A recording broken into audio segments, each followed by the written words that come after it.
mwana waga tegetawa nze sizanya kati tulaba oyo ali miskini sesobola kukuba panti gwali miskini kuba panti nodda muno oyimirira awayisobola kuyimirira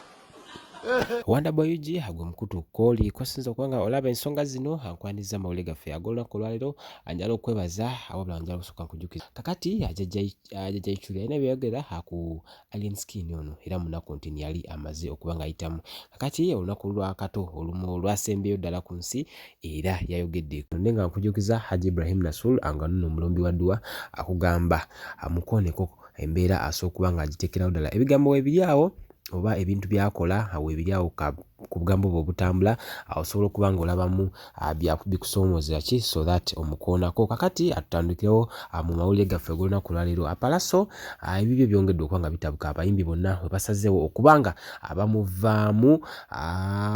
abayimbi bangi tulaba reactions zaabwe twasose ne tulaba Kabaka namubawadde ennaku eziyisaawo ng'alina byayogera era nga yekyagaye talina mbeera yonna naye nga olunaku lwaleero amumbeera enjawulo omusajja gwendi naye musajja DJ musajja mukubi wa ndongo era y'omu kubagezaako okulaba ng'endongo eno bagituusiza ddala kuva na Uganda ffenna gye tuwangalira mukwaya DJ M Pro Uganda baddest DJ nze leero aliwo Palaso alien skin egyo yakyankalanyiza bato bino bya bufuzi kitwale kubanga ekiri mu industry ndoza buli omu yali agadde oba simanyi nakumanya engeri gyagenda kitwalamu naye ekiri mu industry ndoza ffenna kitwagala ku zino essaawa buli muntu anoonyeewo wawengwa abagizi bange baliwa kati nga mmwe badijja abakubi b'endongo ennyimba zino fe ababeera ennyo ku social media twadde tulaba badijja abamu nga mugezaako okubanga ennyimba zino awulira n'agamba kankubeyo ttaani eza alien nkubeyo na 10 oba kubeyo ne ttaani za Palaso abagizi bo basalewo kiri kitya mu ndongo eyo bano ababiri essaawa eno wetwogerera anti kati ku zino essaawa tetugenda kugamba nti gundi asinze ennyimba ennyingi gundi alina ntono no kati tutunuulidde kino nti ani kitegeera naye ku vibe kubanga twale tulaba DJ nga mwinake mukola kankubeerumu alien kubeerumu Palaso kubeerumu alien abagizi nenge endulu akuza bu video bwendabye akusaidia alien skin nga kisukkamuko kiri kityawo kikireetera okusukkamu nti abantu kati alien ayimba nnyo ku ebiri mu bavubuka right now noba n'abantu abakulu tatya denja ayinawo pate so kakati toyinza gamba mbu pate ate ekiro mu nzikiza tekiri mu nzikiza oba ononyayo nga totya denja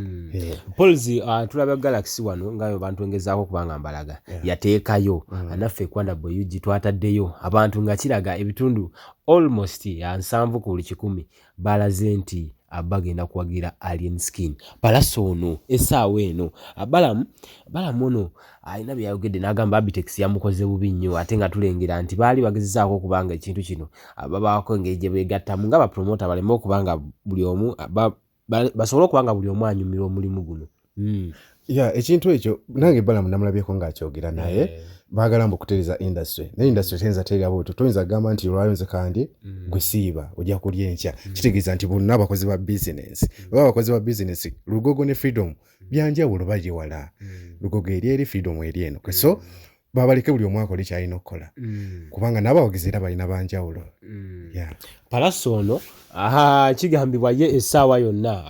alabika agenda kubanga anyiigira abantu ab'enjawulo olw'ensonga abantu bo balaze nti bakola ki abantu bo tebakyagala nnyo mukooneramu naddala biki nabyo birabye bitambula naye nze ekintu ekyo nze nkiwulyako bantu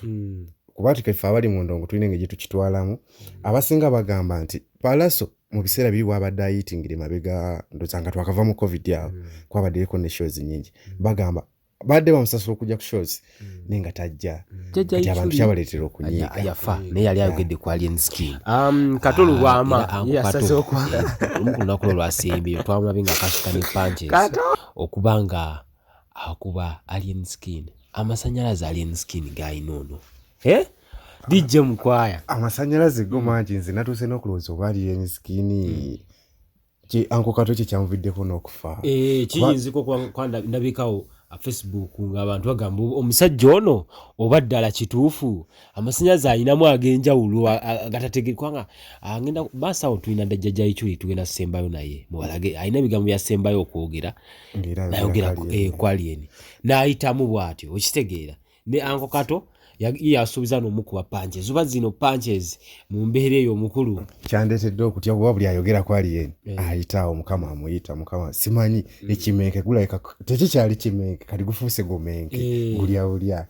ensonga omusajja ayinamu amanya ag'enjawulo kirabika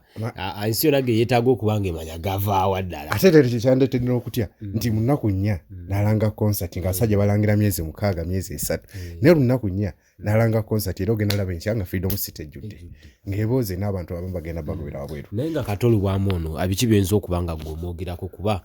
omusajja abadde w'amaanyi sajja abadde w'amaanyi Kato sina bingi bitulina omujjukirako nga ffe nga bannayuganda oba naffe abali mu industry okutwaliza awamu kozi Kato abadde muntu ayagaliza buli muntu alina ekitone tamanyi wa firimu simanyi wa dijani bonna abatwalira wamu abatwalanga batabani bazzukulu baganda be Dr. Bossa ngenda kumubalekerayo awo alina bye yayogedde naye ku mugenzi Kato Lubwama kozi bano bye bawangala ennyo naye naddala mu kisaawe ekyo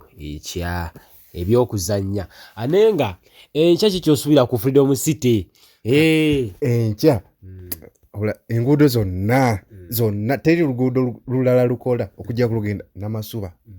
namasuba Freedom City guli mutwalo okuyingira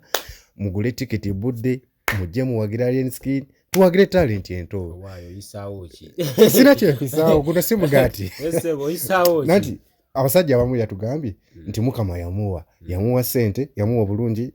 kitegeeza nti katuwagire omwavu omubi naye alonjewe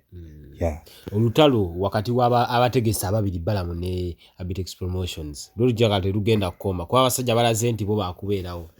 already tubamanyi nti baakubeerawo naye tuwa obuzannyo buli mu industry bo basobola obwemalira kweri business ekyo buli muntu akimanyi nti business kambalekere Dr. Bossa mbalekere ndi jjajja Ichuli atubeere nga tutambulira mugenda kubanga mbawa ebiki ddala ebiri mu kuziika essaawa eno ennyini ebirala so abeerako okuwanda boyugi tovaako ebintu ebyekisibu toyinza kuyimbira abantu nnyimba zibongera baguba ddalu ate zongerawo ddalu gye balina agenda yimba ebyogana twayiseeko dda nja kukuba oyiteko nja kukuba otya eddenja Alien Skin togezaako nomanya nja kukuba otya eddenja nze sizannya kati tulaba oyo Alien Skin sesobola kukuba panti Alien Skin nekukuba panti nodda muno oyimirira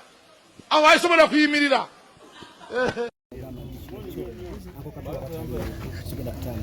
ekintu kyokwagala art omuntu na art nga wonoosala omuntu wano bwoti omusaayi nga art yekka yakola ki yafuluma so omuntu the most important bingi nnyo bibaddeyo but the passion for art batono nnyo abadde balina that gundi ayinza okufiiririra art so that is the biggest problem era ekyo kyembadde ŋŋamba nti olw'okuba abadde alumwa nnyo okuba nti ekintu kya art kakati abantu tubadde kigenda kikka wansi ng'ayagala kulwana kulaba nti art ekomawo kwe kuteekawo ekintu ekyo